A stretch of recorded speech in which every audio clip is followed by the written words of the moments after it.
This is just over 3 gallons of raw goat's milk that needs to be used up today. Even though goat milk is naturally homogenized, a little bit of cream does separate, so I do go ahead and stir it before using it. The first thing we're making is custard, so we're starting with egg yolks here. I decided to try and substitute the sugar for maple syrup, so I went ahead and added that. After giving that a quick mix, I just measured out the milk and I reserved 2 tablespoons as the recipe said to, and then I added that in with the salt and mixed that up as well. Here I'm just mixing up the cornstarch with that reserved milk, setting that aside, and moving on to the best stuff you will ever make with goat milk. This is called cajeta. I have no idea how to say it, but it's a caramel that you make with goat milk and it is absolutely delicious. Once the custard was simmering, I went ahead and added the cornstarch and vanilla and whisked that up really well. I strained the mixture to get out any clumps of cooked egg, and then I gave it a taste.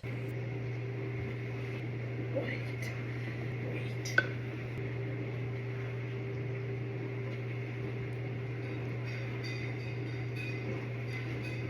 Dad?